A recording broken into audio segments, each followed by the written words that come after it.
السلام عليكم أحبتي في الله، نتمنى تكونوا بخير وعلى خير وبصحة جيدة بإذن الله. وصفتنا لهذا اليوم طريقة تحضير الكرومب. لهنا كما نعرفوا باللي الكرومب ماهوش محبوب عند الناس كامل. راح نديروا هذه الطريقة، راح تخلي يعني الكرومب تاعنا يجي بنين أحسن والذوق نتاعو يجي رائع. يلا نشوفوا مع بعضياتنا طريقة تحضير هذه الوصفة.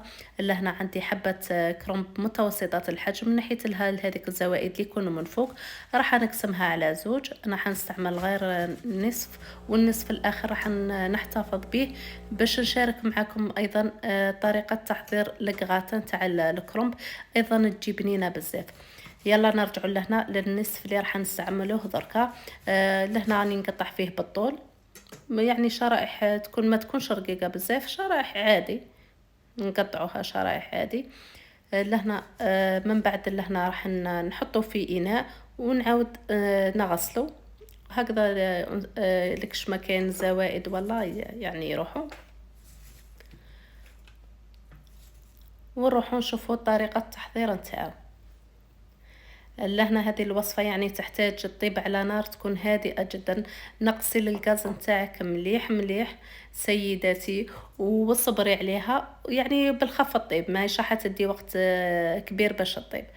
لهنا عندي في طنجرة الضغط. لهنا هذه لازم الوصفة تطيب في طنجرة الضغط، ما تطيبش يعني في طنجرة عادي، يعني تكون في الكيكوت، طيب في الكيكوت، لأنه ما راح نضيفوا لها الماء. لهنا في طنجرة وعلى نار تكون هادئة جدا كما قلت لكم. ضفت لها نصف كأس من الزيت نباتي، وضفت أيضا ملعقة كبيرة من الزبدة.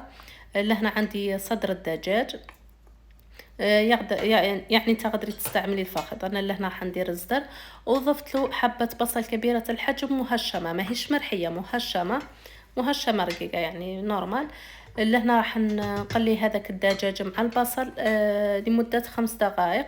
نغطيها بالغطاء نتاعها ونخلي البصل هذاك يتقلى مع الدجاج براحتهم، هكذا باش الدجاج هذاك يطلق البنة نتاعو والبصل هذاك يذوب.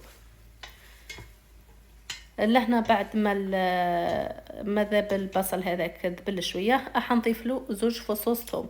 لهنا حالتهم نخليهم يتقلى غير دقيقه برك، ما نطولولوش في القليه نتاعو، لان كما نعرفوا بلي الثوم ثمثم يعني يدي يطيب ثمثم، يدي هذيك الحموريه نتاعو يولي النمر.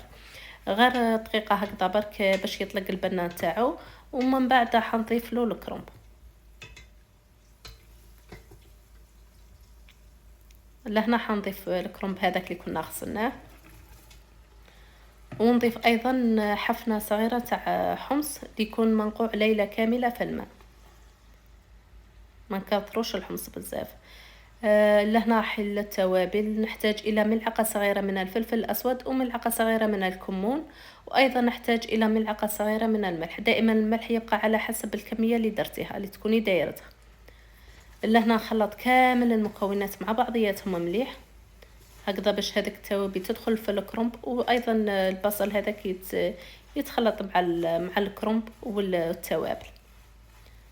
لهنا ماني حنضيف حتى اضافه تاع ما، كما راكم تلاحظوا اني طول راح نسكر على الكيكوطه نتاعي ونخليها طيب على مهلها. نقصوا الغازينيير تاعكم خلاص وخليوها طيب غير بالعقل. لهنا هذا هو بعد ما طاب الدجاج نتاعي والكرنب.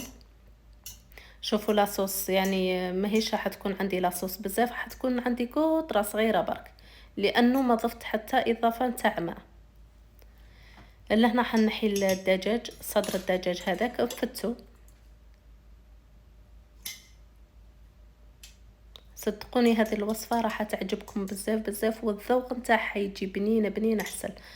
لهنا حنفتت الدجاج كما قلت لكم، ونعاود نرجعوا مع الكرنب ونخلطهم كامل مع بعضياتهم. شوفوا لهنا حنوريكم الحمص كيفاش طاب، يعني ما كنش راح تخافوا عليه، راح يطيب الحمص ما تخافوش عليه.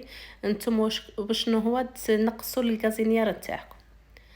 نعاود نرجع هذاك الفتات تاع الدجاج مع الكرنب ونخلطهم كامل مع بعضياتهم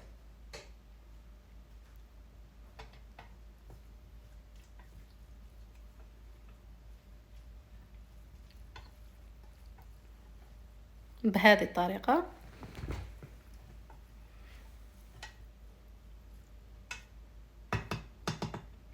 لهنا ثاني راح نحتاج الى 4 بيضات. لهنا حنضيف انا 4 بيضات. نضيف لهم رشة من الملح. لهنا راح تذوقوا الكرنب تاعكم العاد مليح في الملح، يعني فيه الملح، ما كانوا لها تضيفوا الملح للدجاج للبيض.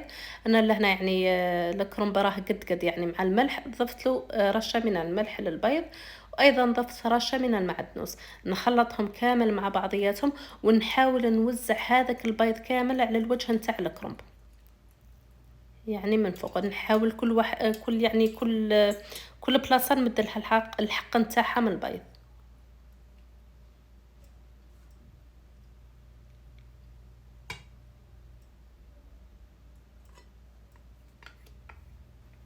يعني هذه الطريقه جدا سهله وبسيطه، ما فيها حتى صعوبات، وبالخف طيب لكم، ماهيش راح تديكم مده طويله في الطهي نتاعها.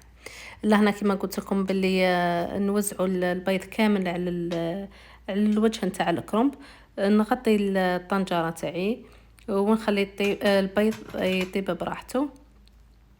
لهنا ما راح يدي لي مده طويله في الطهي نتاعو، يدي لي مامبا 5 دقائق.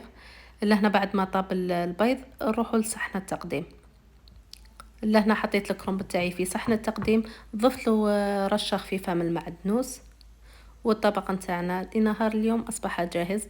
الرائحه نتاعو طالعه ما شاء الله، طالعه شهي. ايضا الذوق نتاعو جبنين بنين بزاف. كما قلت لكم في الاول، يعني قليل من الناس اللي تحب اكل الكرنب. يعني صدقوني بهذه الطريقه بهذه الوصفه راح تخليكم يعني تاكلوا الكرنب نتاعكم، وراح يخلي الذوق نتاع الكرنب تاعكم يجي رائع ويجي مختلف.